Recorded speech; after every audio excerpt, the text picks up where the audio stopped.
Hello and welcome to the 2019 CIO virtual event, Too Hard to Handle, How to Clean and Standardize Your Organization's Data. My name is Julia Boyle with Argyle Executive Forum, and it's great to have everyone joining us today. I have a few administrative details to share with you, and then I will turn things over to our esteemed speakers. First, we would like to thank Flexera for their partnership with today's event. They've been a wonderful thought leadership partner to Argyle and are committed to providing you with valuable content and a great overall experience. So thank you again to Flexera. We appreciate you joining us today. We welcome you to stay connected during today's event. For those of you who are active tweeters, please use the hashtag ArgyleCIO. You can also follow us on Twitter at Argyle Exec Forum and be sure to join our LinkedIn group, CIO CISO Forum. I also wanted to take a moment to touch on our content neutrality policy, which we've curated based on the feedback we've received over the years from our members. Argyle is very proud and protective of this policy as it reflects our commitment to ensure the neutrality and overall value of the content presented at our events. We've worked closely with our speaking faculty to ensure that you have received a set of balanced and neutral viewpoints during the session today, and we appreciate our members' support in this policy. We have a sampling of upcoming CIO leadership forums that may be of interest to you. November 6th in Toronto, Ontario, November 14th in LA, and December 5th in Boston. Finally, and most importantly, please submit any and all questions that come up during today's event into the Q&A section of the interface. Following the panel discussion, we have set aside time for our speakers to weigh in on these questions. Without further ado, I would like to introduce Alejandro Levy, Director of Strategy at Flexera. We are pleased to have you, Alejandro, with us to deliver opening remarks. Over to you. Julia, thank you so much, and good afternoon or morning to everyone joining this wonderful webinar. Thanks to Argyle for supporting us and helping us and partnering with us for so many years. And also thanks to all of our esteemed CIOs and executives represented here that are going to be part of a hopefully very lively conversation around data and many complexities and challenges around data in our organizations. I'll introduce the panelists in a few minutes, but as Julia was saying, it's important to have some level setting and ideas on why we're here and why we're discussing these data. And definitely, data can mean many things to you depending on your position and your role in the organization, in the vertical you're in. And when we talk about data in different publications, webinars, podcasts, etc., there's so many angles to it. There's the famous GDPR that was all over the news for the last 2 years or so. There's the ownership, the analytics, ML, AI, bias in data, a very hot topic with social media and elections coming up in 2020, of course. And all of the tools that are available, there's so much to talk about data. But in reality today, we want to focus our conversation in an area where we believe we have an expertise, which is IT asset data. And I've been in the market for 20 some years. I don't want to give up my age too much, but it's funny how this hasn't changed. When I sit down with IT executives, with many people in the room that represent IT, and when we ask, how many assets do you have? How many assets are you covering in this organization, from cloud to on-prem to bring your own device? And I get a single different answer from every person that's sitting on the table. Most times, people don't really know. There's not one single assessment on how many assets. And it gets difficult to manage an environment. It gets difficult to understand where you are, where you're going, what you need to do, what challenges, what changes. If you don't understand what you have, let alone how many. And when you receive the visit of an auditor, both an internal or external for regulatory compliance or just for any reason, vendor audits, for example, what can they expect and how can the outcome of that audit be different if we don't really have the basic information available to our organization? And the reality is that it is hard, and we haven't solved that problem in the industry in general because it is hard. We have so many contributors to the complexity of that data, and we have so many different environments and architectures and stakeholders that need that data. So it ends up being an entanglement of information, data scattered all over the organization, and the larger it is, the more complex it is. But in reality, all of that entanglement is something that many stakeholders across the organization need, from finance to software asset managers, operations, security, CISOs, CIO, CFOs. Everybody needs a piece of that data. We need to understand where those assets are for regulatory compliance. We need to understand what data do they hold, what database are they running because they want to do a migration. I want to understand the heat exchange requirements of the servers and different hardware so that I can design my next data center or move to a cloud data center. And all of these stakeholders need that data because they have to do both things at the same time. In IT, we are known for having to manage too many things, which include sustaining the current state of business, keeping the lights on, and then help the organization compete through innovation, being able to create a differentiation in the market. And IT is no longer a service department as it was in the 90s to the business. IT right now is the differentiation for many businesses. And as you heard before said many times, every business is a technology business these days. So ideally, we want to reach a point where all of these stakeholders have access to data that is normalized. Doesn't matter which sources of that data you have, it's normalized and everybody has access to that same common language that is also enriched with maybe hard to obtain data and shared across all of the stakeholders. So when they all sit at the table, they all not only share the same and accurate number of devices that they have, as I was referencing to the question that I usually ask, but they also understand all of the facets of that data so that the business can move forward. And this is what removing those data silos, this is when it becomes difficult to have vetted, validated, cleaned, and enriched data that is common to all different functions that also feed all sorts of initiatives that the CIO or CEO have. So what we want to talk today about is, after Flexera's research and all of the talk to our customers and through our solutions, etc., we've identified a few commonalities of what leaders in the industry are doing and are managing, not only through technology, but also processes and people and organization and culture to try to untangle that technology tangle. And one of the first things that come up in almost every discussion is how to organize large and vast amounts of IT asset data. Because, as you know, Peter Drucker, you can't manage what you can't measure. I would say you can't see. And many problems that come up with larger complex organizations is that there's no access to a lot of these devices that might be disconnected, might be compartmentalized, et cetera, et cetera. So seeing, accessing allows us to determine who needs what data. And this gap analysis, that's this understanding of what that data is for and who needs what, for what reasons, is one of the first elements of success of those that have been able to untangle that tangle.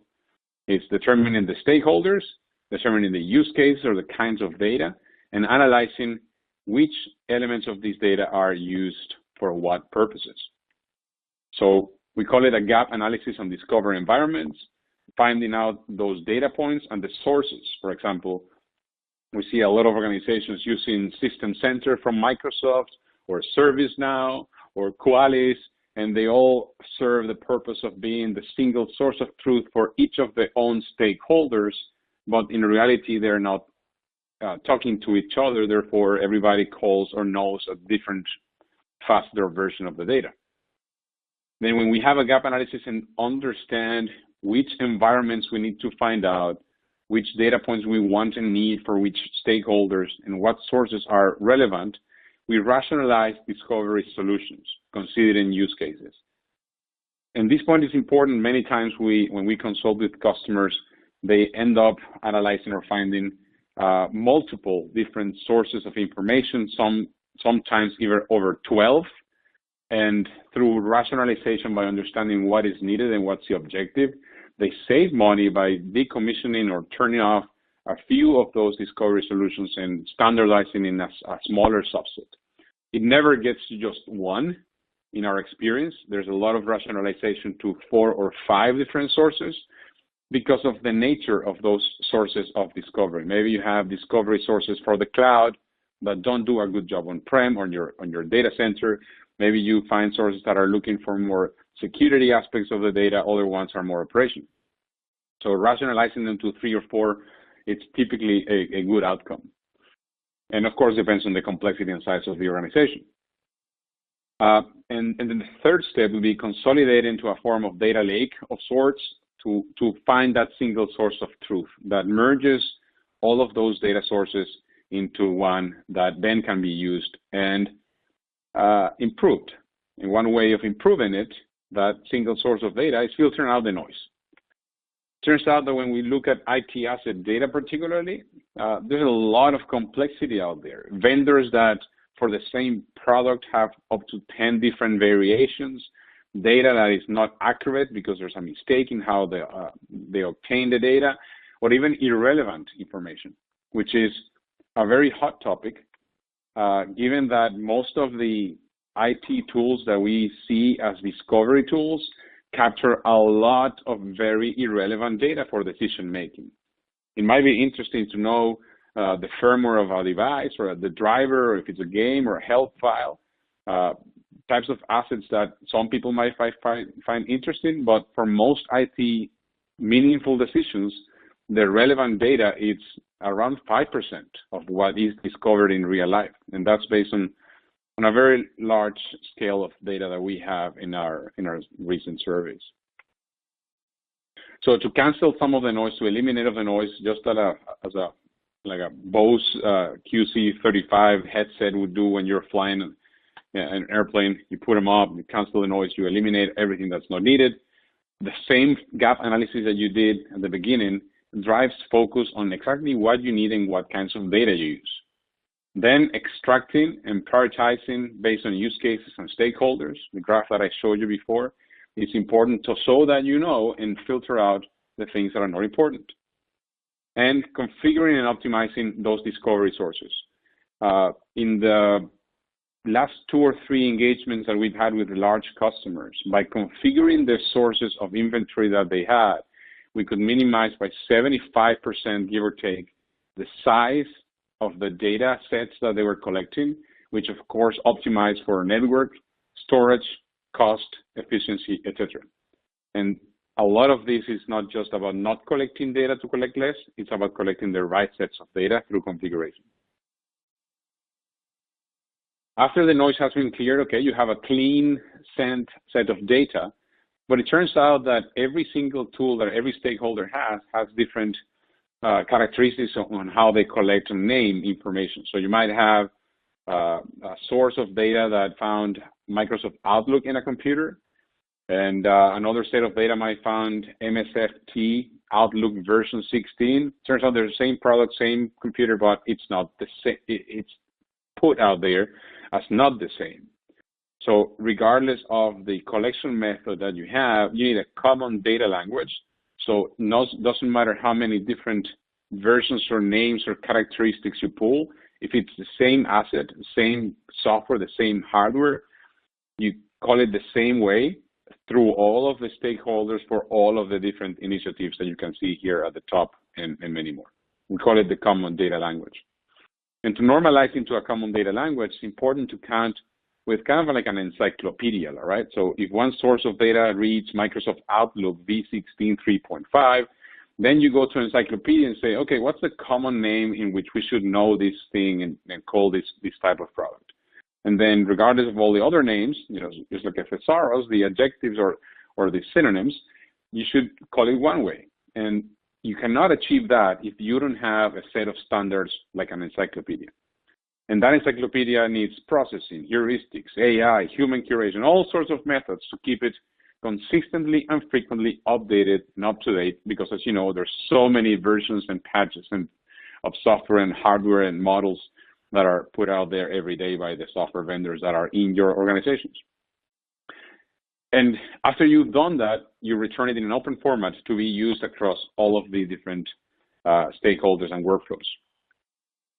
And one of the elements of high costs that our customers share with us is how difficult and time-consuming and expensive it is to obtain market data to answer some of the questions that are not available upon discovery of those sources. So, are applications vulnerable? Are applications end of life? Incompatibilities, thermal load of servers. These are things that are typically found through extensive Google searches and talking to your vendors, et cetera, that are associated to those normalized assets that you find. At the end, the market data with a common data language powered by an encyclopedia kind of standardized data catalog is what fuels a great use of clean, always available, shared data. So in conclusion, the customers that we know have managed and untangled that tangle of IT asset data have great benefits, saving time and people and money, and being more effective at responding to audits, for example, because they have an understanding of what data they have to work with and drive business results.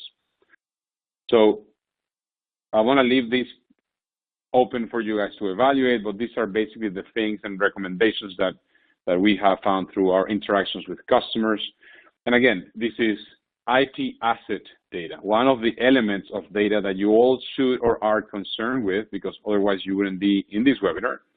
And because it's just one of these elements, part of the intention of having our panelists here is to drill a little deeper either these or other types of concerns that they have in their daily lives. So for that, I'm going to open up the panel discussion, and I'm going to introduce to you these fine people that I will ask for them please to introduce themselves with name and their roles in the organizations, and we'll start with the panel. And for our audience, if you want to submit a question for this panel, please use the function of the Q&A here in the interface, and we'll have at the end a few minutes to moderate and answer some of those questions, hopefully. So I guess ladies first. Kamalika, would you like to introduce yourself, please? Yes, Kamalika Sandel. I'm the Deputy CIO at American University, and as part of that, I get to look at enterprise applications, project operations, and data is a significant part.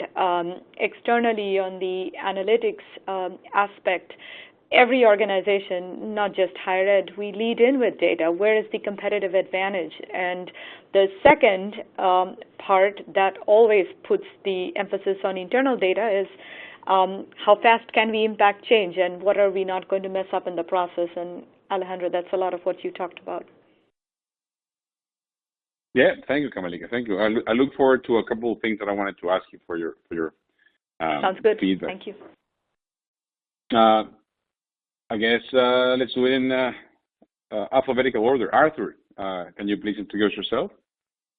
Sure. My name is Arthur Ream. I'm the Chief Information Security Officer and Senior Director of Applications at Cambridge Health Alliance, free hospital system, multiple clinics in the Cambridge-Boston area.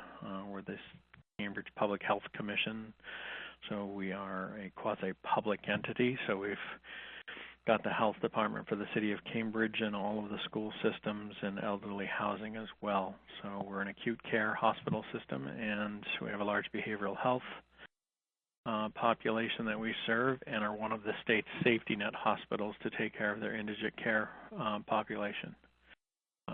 My overview is obviously the security officer, but I also have the application portfolio and the 2 EHRs we have at Cambridge.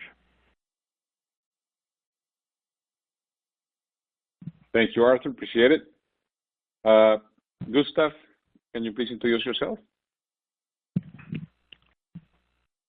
Yes, this is Gustav Schrills. I'm the CIO for White Lodging. We're a large hotel franchise developer, owner, and management company.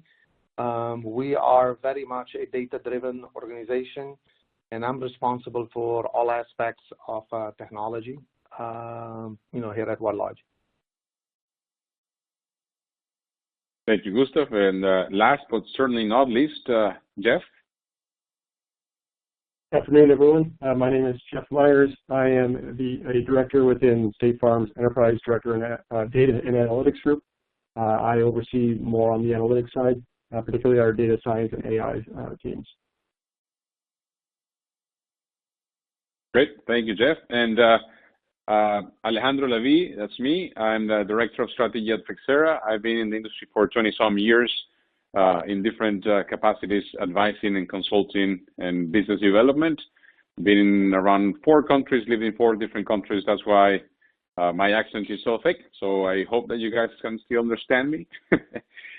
So I want to open the panel with one question, one quick question to go around the table, hopefully to kick things forward. Data. What's the first word that comes to your mind when I say data, when you hear data? Jeff? One word. Mess. What was that again? Mess. M-E-S-S. Okay. Arthur? Challenges. All right. Kamalika? Fuel. All right. Gustav? Acquisition. Acquisition? Yeah. Okay, now I got to drill deeper into that. What do you mean by acquisition of data? Why is that the first word of choice for data? Acquisition is the different methods in which you acquire the data. And clearly, the reality is in our industry, a lot of the data comes internal, but a lot of the data comes from the brands and from third-party, research companies. So acquiring the data is by far one of the, most important components of our data strategy. Okay, so now, Gustav, acquiring the data is one of the most important components. What is the biggest challenge that you guys have at White Lodging when it comes to data management? Well, I think you addressed it in your presentation a little bit, but the way we like to think about data is data without putting context to it, is nothing more than just data. So, we tend to concentrate on the fact that, data with the proper context and correlation becomes information, and information, again, with the proper context and correlation and rationalization becomes knowledge, and based on the knowledge, if you have a history of knowledge, you can, do pretty accurate prediction. And so we think of data in those, 4 phases: data, information, knowledge, and prediction. Okay, so context, enrichment of data. You mentioned also the sourcing from internal sources, from external sources, kind of what we were talking about before, right? You need some enrichment to make sure that the data you're generating tells the right story. Absolutely. Kamalika, one of the things that probably you are also working with is that. It's how do you tell the right story from the data that you gather? Right. Yeah, and that's an opportunity in itself, which is my choice of word. Data can be the fuel that fuels our businesses, but it's also a challenge because data without context is tricky. If we look into the business of academia for us, we enroll students. We find individuals who can be students at the university, and then we get them through the process, whether it's 4 years, 18 months, 2 years, whatever it might be, or whether they might be a lifelong learner, and then hope we've done a great job with them so they become engaged with the university and become engaged alumni and fundraisers. The whole process is fueled by data. And then there is, as Gustav was kind of saying, there is external data, which is who are the right prospects that we want to market our course content to, because the cost of marketing is very high. It's not a one-size-fits-all, so we can't put the same level of marketing efforts towards all things. It has to be differentiated. How do we get this differentiation in place? Well, with data. So in order for us to put data as insights into the right people's hands at the right points of time, the context of data becomes incredibly important. Also, something as basic but also incredibly complex, which is the topic of data governance. What data is being used for what purposes, with what weightage, and who gets to make that call? Some of these are macro, high-level decisions, and some of these are very micro, just-in-time decisions. So when you take that and look into the pace at which universities have to change today so they're not stuck in one model, that's when, the topic of data governance, we can't look at something for a month to make a decision. We have to make that decision just in time. So the structure of a people structure needs to be in place. The roles needs to be in place, whether it's chief data officer or individuals who have the right to make the decision about data at the right time. But also the tools need to be organized. The information needs to be presented in a manner so that the impact of making those decisions is clear at any given time.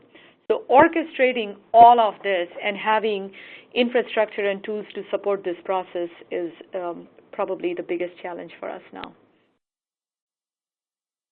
So how do you make sure that the story that data is telling you, Kamalika, is the right story? Because yes, the tools, the processes, access, the right decisions, fast decisions, driving differentiation, your population is, the population data becomes very useful for decision making. But how do you make sure that whoever is presenting or owning that data is getting to the right conclusions?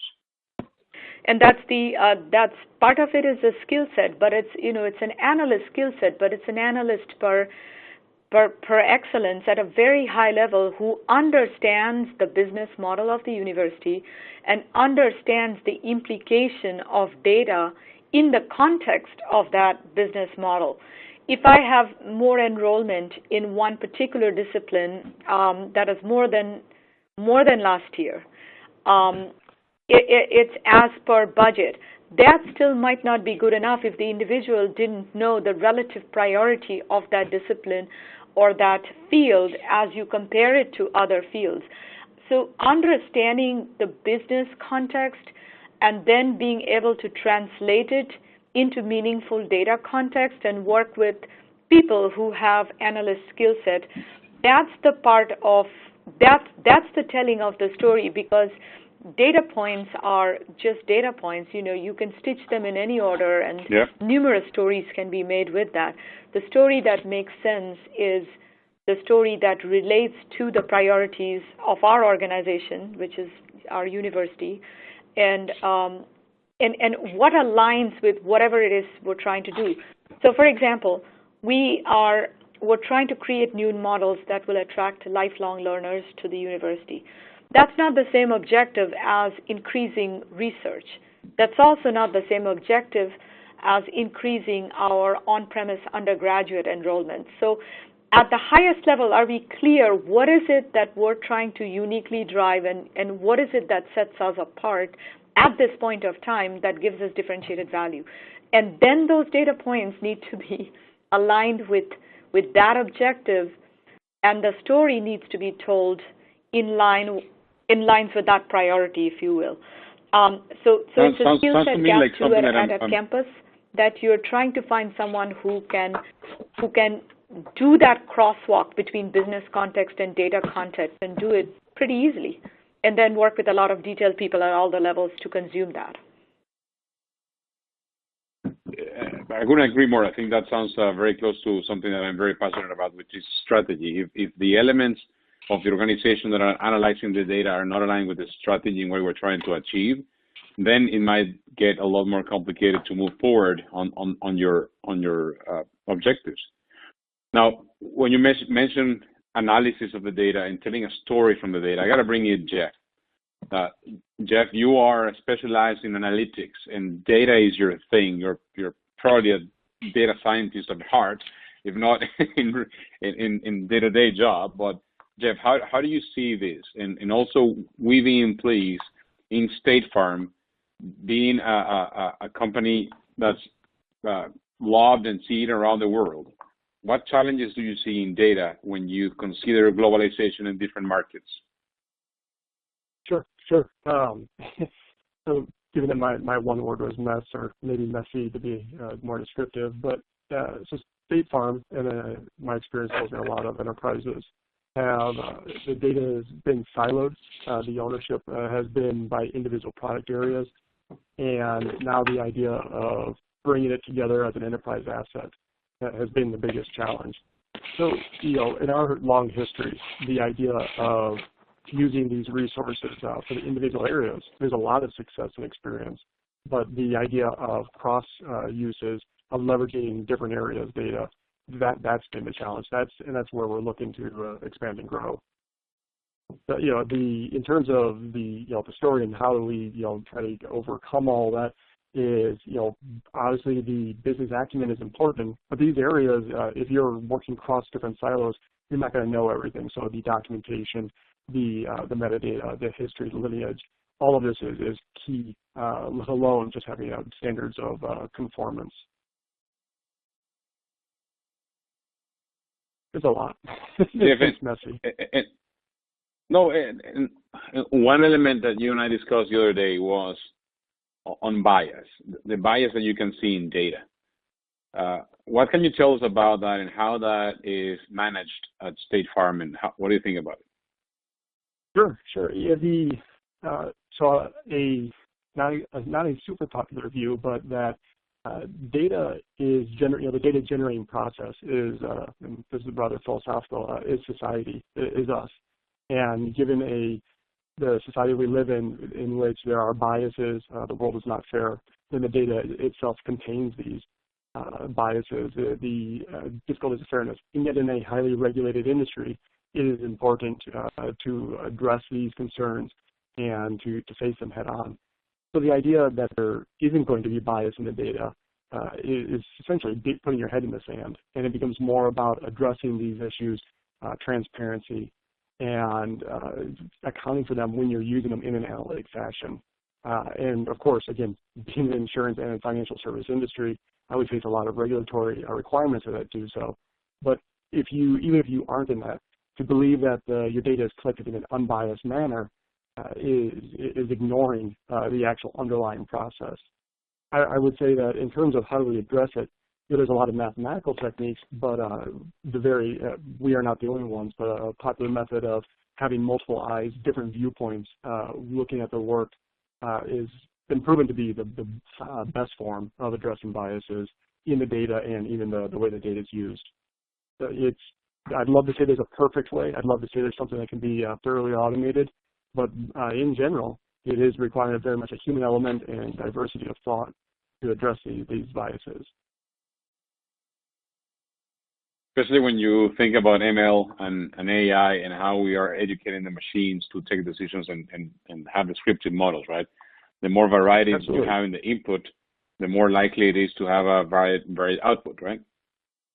Yeah, oh, absolutely. And folks, generally classify the bias as in the data you choose to use, but it's not just the data you choose to use, it's how that data was formed. So understanding the source, the master lineage is absolutely key.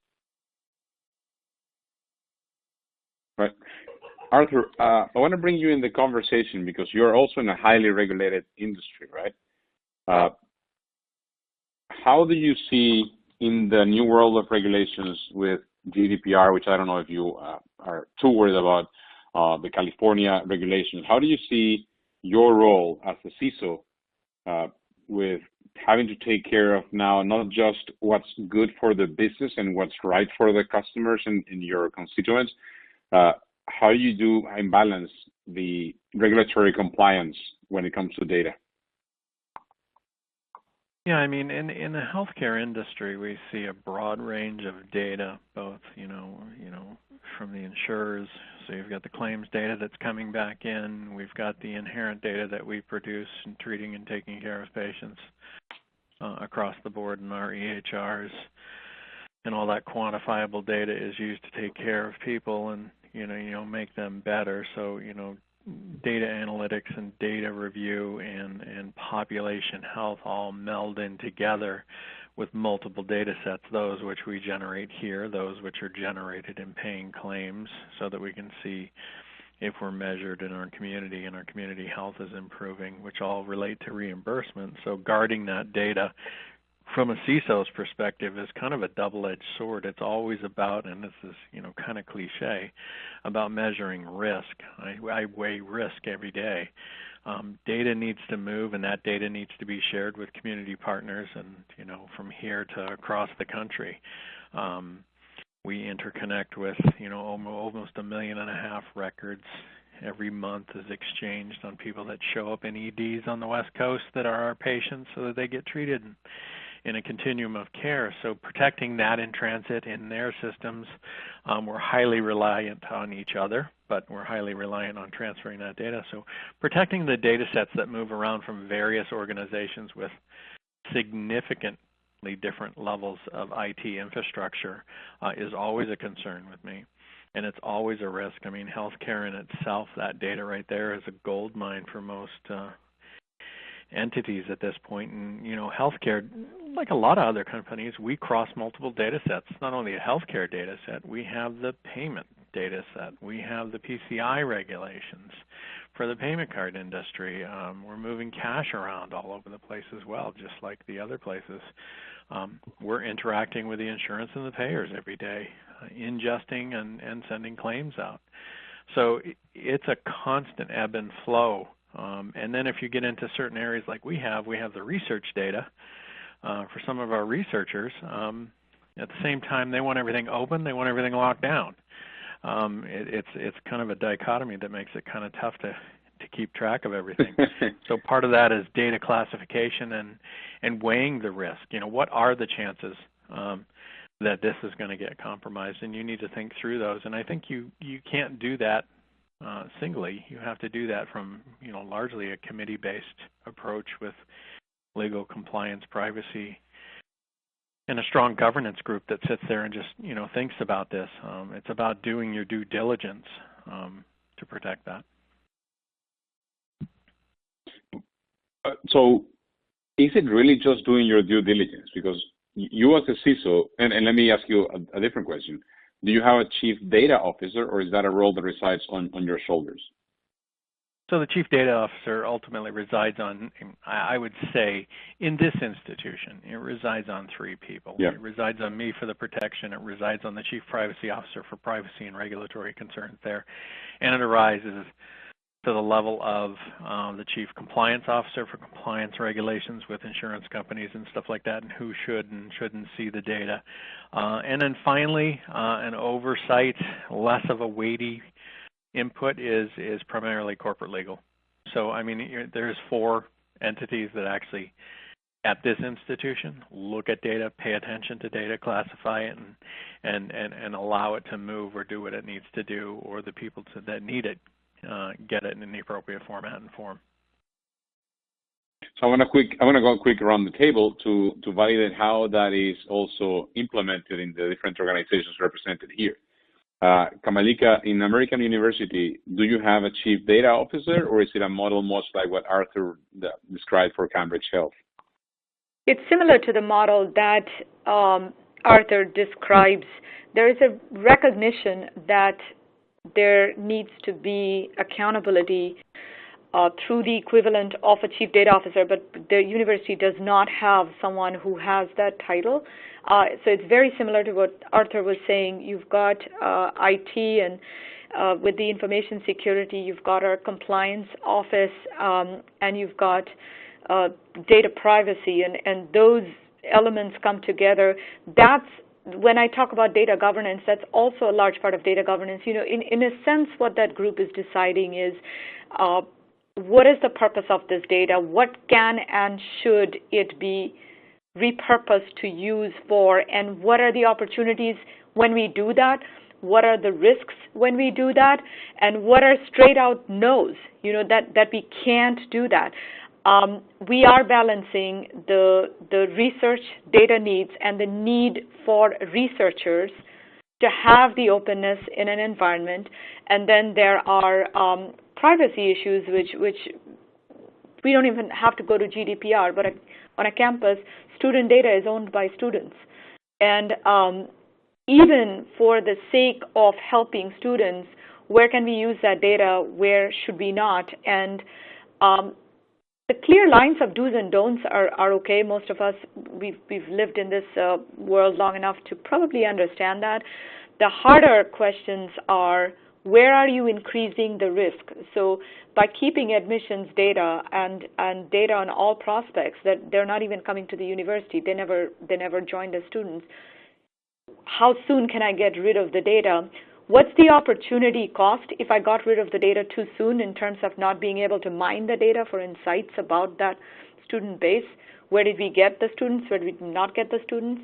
So there is an opportunity cost if I get rid of the data too fast. But there is also a risk if I keep that data too long. So that's the group that comes together to assess all this in a collaborative sort of federated fashion is security, it's privacy, and it's a couple of our business heads who look at the opportunity that is presented with data. So we don't have a CDO role. So multiple groups that report to different areas and have different capabilities and responsibilities. Right. Same they come together, and there's probably 4 entities. It's coordinated through the IT office. So we play the lead facilitation role, if you will, but it's reported out through the president's office and cabinet as decisions that impact. Did you say that they all report to the CIO office? No, these people report to different parts of the organization. So compliance different parts. Okay, got it. Risk, yes. So it's a very federated model. Responsibilities are clarified through a charter, and then the group works together to make decisions and reports out. Got it. And Gustav, how is it in White Lodging? So in White Lodging, the chief data officer is also the chief information security officer. So we combine the roles. It is a matrix responsibility. Ultimately, the responsibility sits with that person, but we do have what we call a data governance committee that meets every week with multiple functional owners represented, and we talk about all data-related issues or opportunities that fall into each of the categories of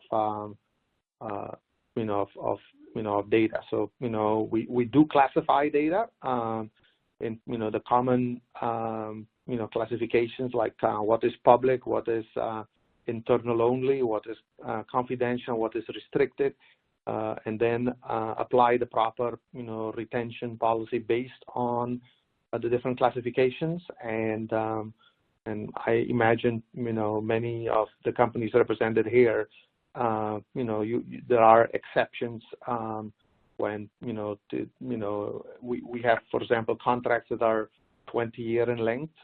So even though we have a 7-year retention policy, the 20-year-old contract can be, deleted. And so, so there are, obviously exceptions that are being worked.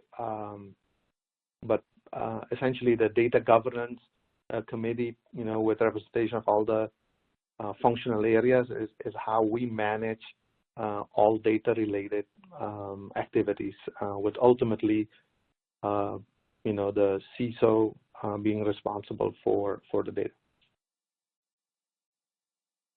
Okay, that's great. Thank you, Gustav. So there's a little bit of everything in how these companies manage it.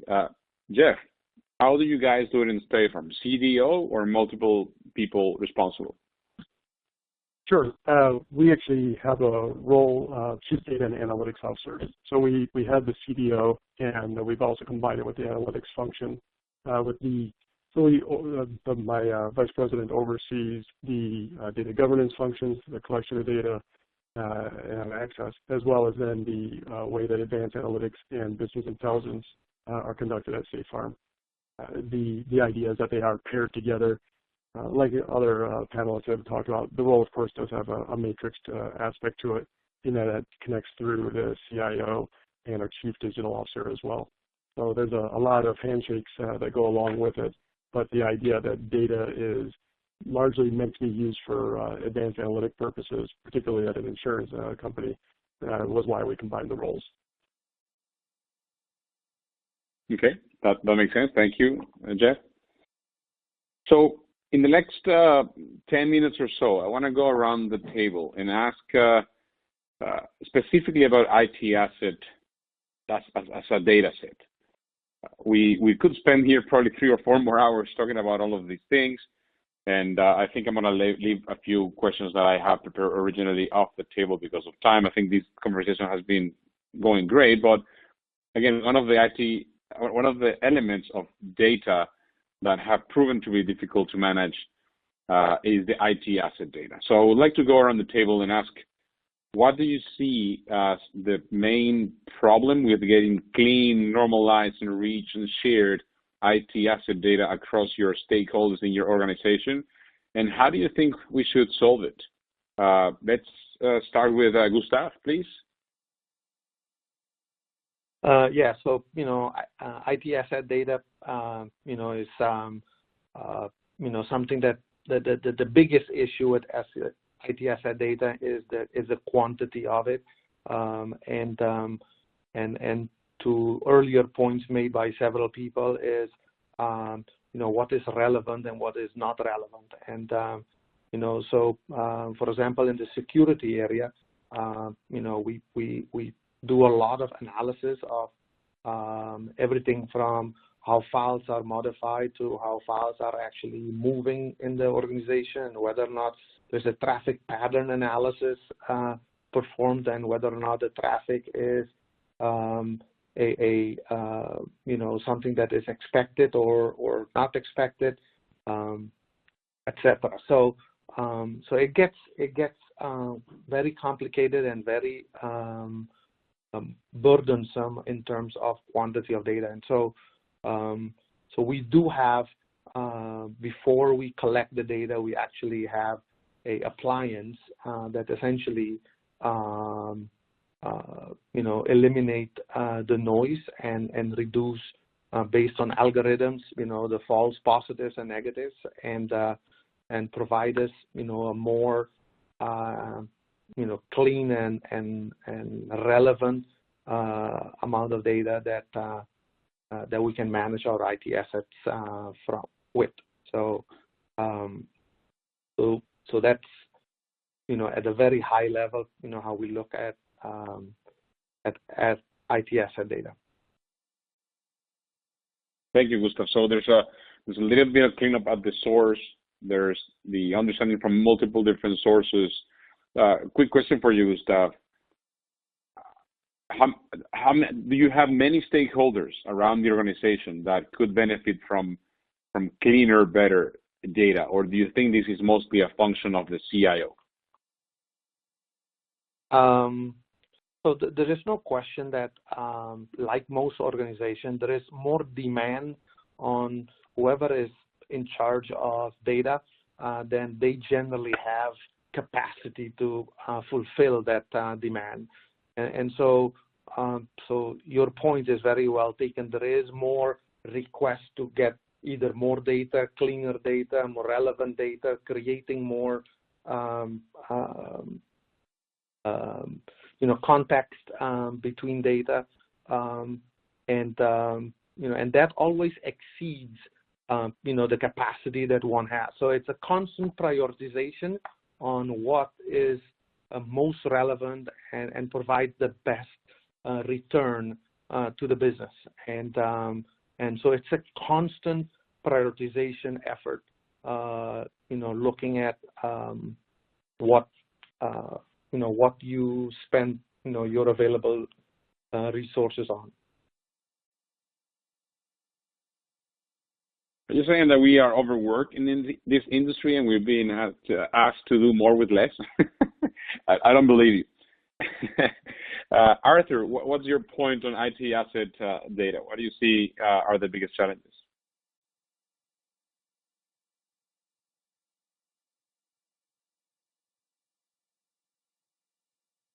Arthur, are you on mute?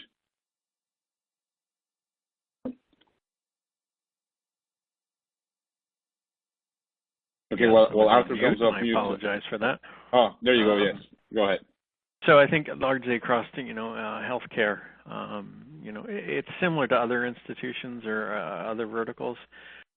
We have so much data in multiple places and a lot of access to it, and everybody wants to do their own analysis on it. So, tracking or keeping track of, downloaded data sets that, the fiscal department, they always want to manipulate it in Excel versus in the, in the EHRs or the tools, even though they have the dashboards, they want to do other manipulation of it outside of the data analytics group, which we have here, which would provide the reports, but there's a certain level of independence there. So keeping track of it, providing them a central place to put things that is secure, and tracking that asset and making sure it doesn't have any egress out by accident or otherwise.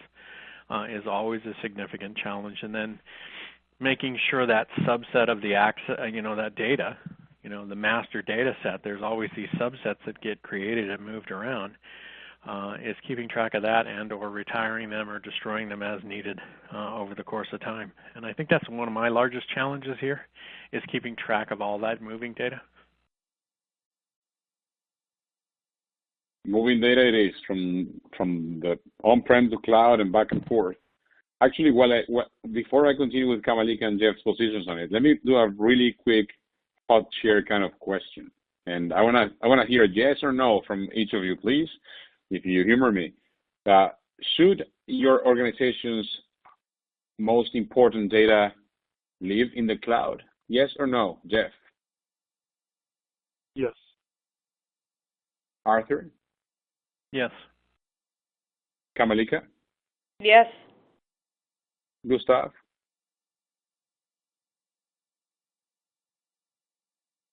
I'll take that as a yes because we can't hear you. You're on mute. Excellent to see, because indeed our own report of what our CIOs are doing and spend in organizations is going, is that the spend on cloud technologies is going through the roof, while on-premises technology is reduced, of course, and we kind of all know that. But the other elements of our report surfacing is the amount of data that used to be considered sensitive and crucial for the business to survive that is being transferred to the cloud. And I invite you to go to flexera.com and find that report because it's really fascinating. Going back to the first question, Jeff, IT asset data, what's the biggest pain and problems and how we solve it in State Farm? I think my answer is going to mirror Gustav's quite a bit. So volume for income side key asset data and sorting out what is noise and what is useful, particularly for the insurance industry when it comes to telematics and so the devices that are being used in the automobiles, the frequency, the speed, all of it that's coming in. And as far as how to resolve it, the only part that I can answer really with any certainty is it's going to have to revolve around a cloud structure, just due to the size and speed of which it's coming in. It is overwhelming. Do you mean the data coming from the cloud, or the data that, I guess I would like more understanding of that. Yeah. So the telematics devices that record how folks are driving, braking, accelerating, taking corners tightly, incidents such as auto accidents, all of that, and the frequency at which it's coming in is astronomical. The size of this data is just immense, and that without a cloud infrastructure in place, there's just no way that we can get our arms wrapped around it. Let alone start to analyze it. So for us, it is truly a volume issue when it comes to IT assets. But lumping in the telematics devices into that, and then trying to sort through it. So the ability to sort through it in of itself is challenging, but it is simply because there's so much of it, and that we have not gotten to the point where we have a solid grasp. There's a lot of lift and use that we got out of it, but there's still so much more. And there's just while we're trying to figure out exactly how we're going to work with that, the only thing I can say with certainty is it's going to require the cloud infrastructure to solve the problem. There's just no way we can handle it on-prem. And I guess that's if you consider IoT and the devices that you mentioned, right? But if you go back to basics and just try to understand your on-premises, your data center, your laptops, desktops, etc., that is also a challenge in itself. Oh, of course. Sorry, I'm lumping IoT into it.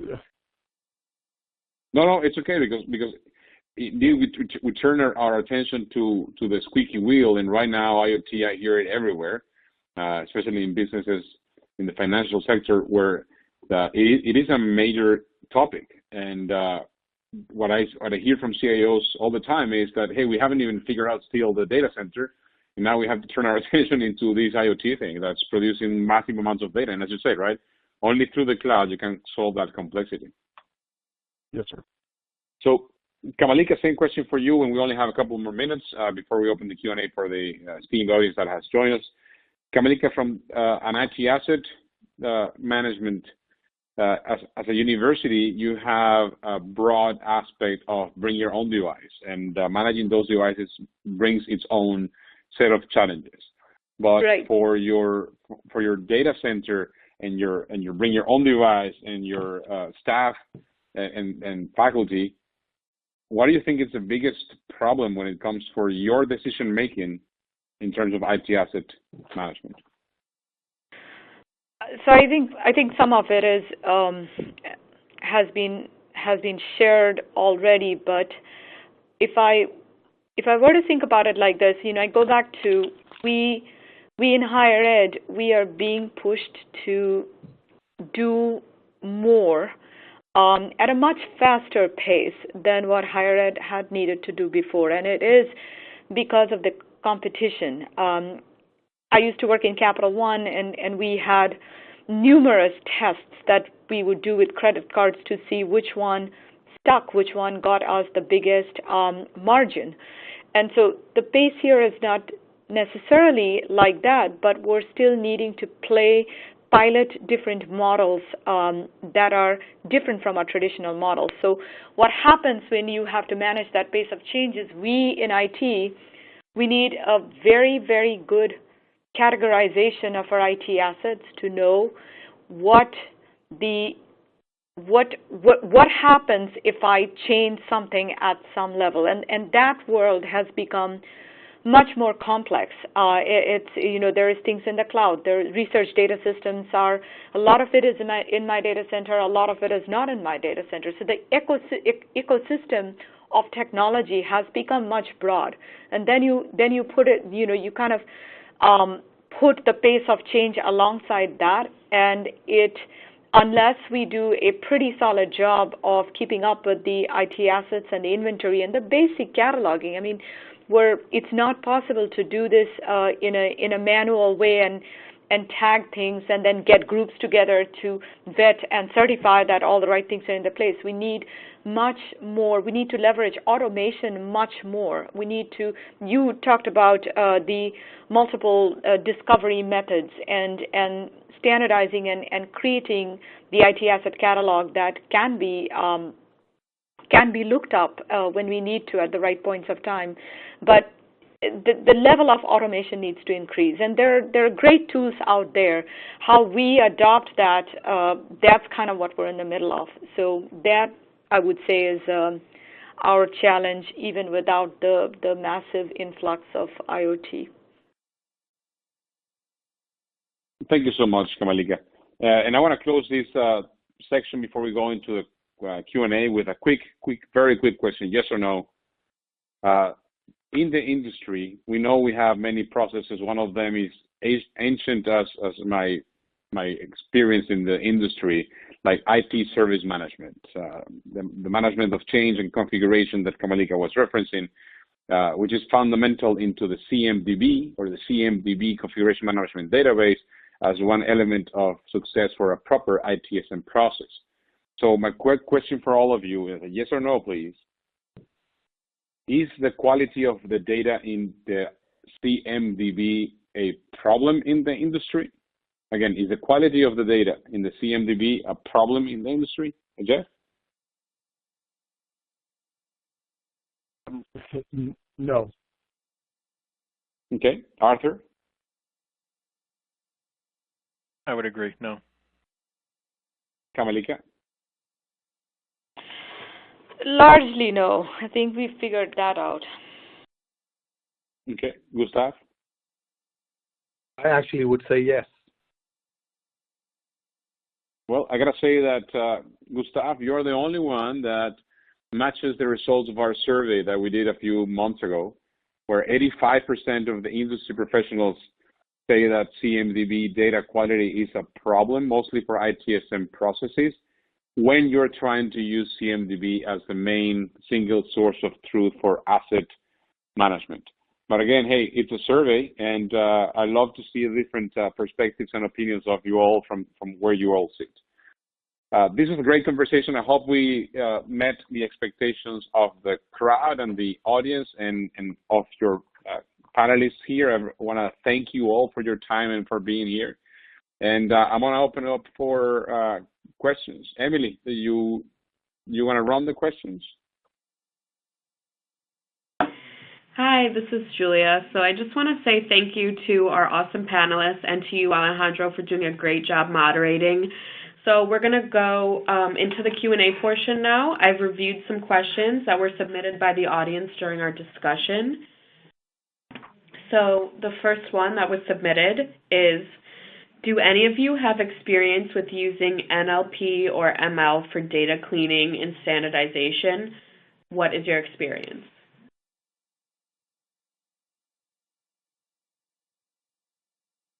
So this is Jeff Myers. I can comment that we have used it generally to, in particular, to identify sensitive personal information or and similar things. So using it to identify things like driver's licenses and Social Security and such, that has worked out well. When it comes to identifying names of individuals, it starts to get trickier because of the freedom of which people choose to name themselves or their children and such. Probably the biggest challenge that comes in all of it, though, is just the different formats of which the data itself can be stored.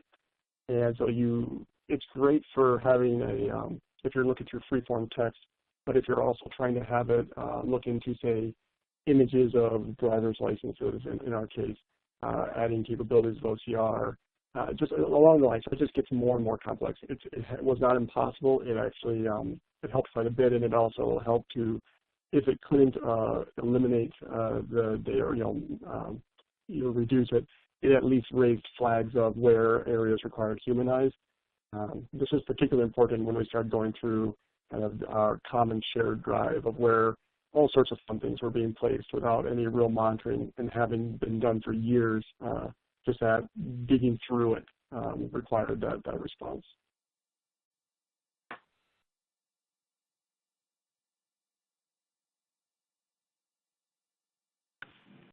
Great, thank you.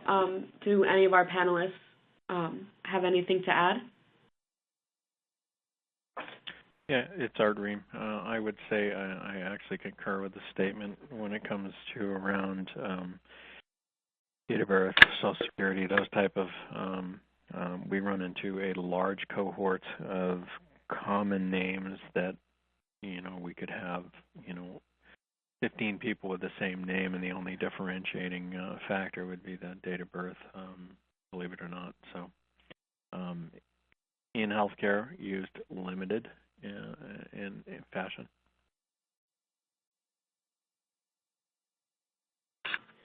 Great, thank you guys. So we probably have time for just one more. So what are your predictions for the future of data standardization?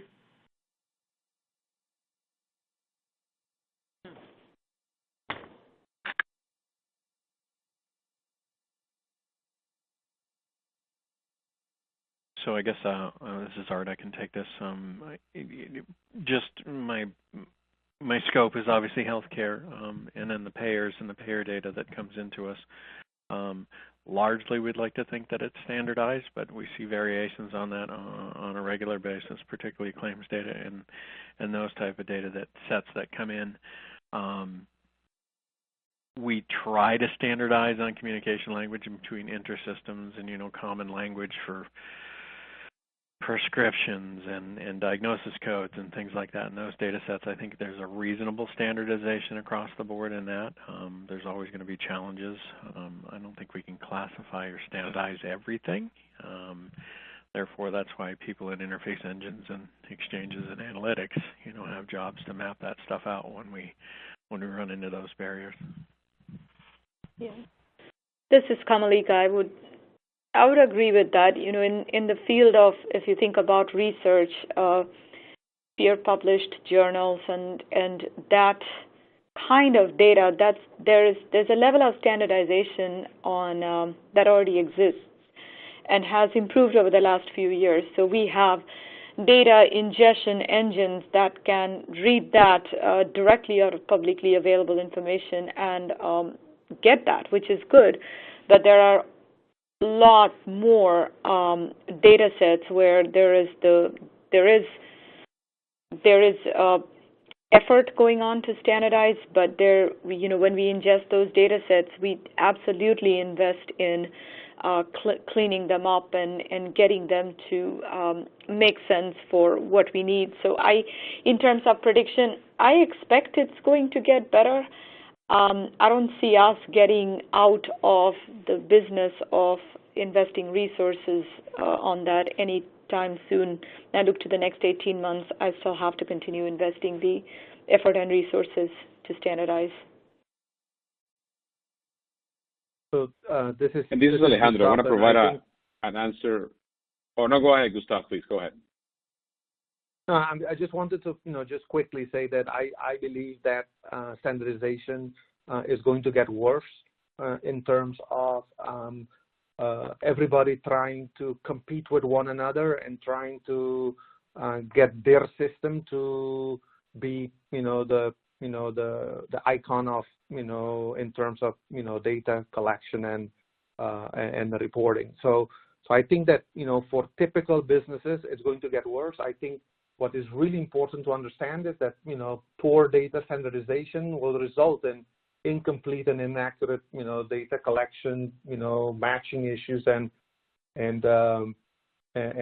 essentially, creates, wrong information from the data. So I think it's very important that, we continue to invest in making sure that for each individual business, the data is standardized, but within your, world and potentially your industry.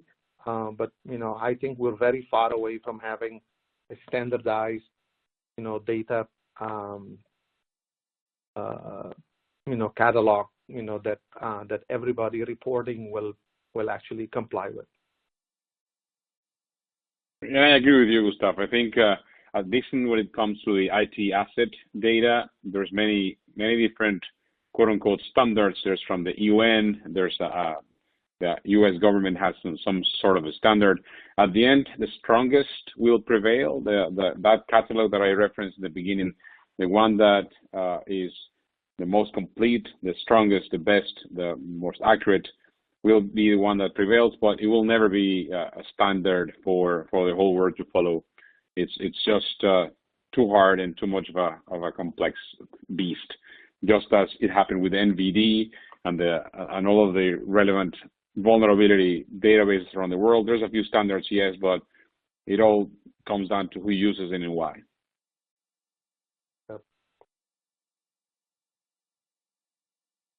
Great. Thank you, everyone. I want to thank you again for joining us today for this fantastic virtual event. Alejandro and all the panelists, thank you for your insightful opinions and views, and I hope that you all enjoy the rest of your day. Thank you very much. Thanks, everyone. Thank you. Thank you.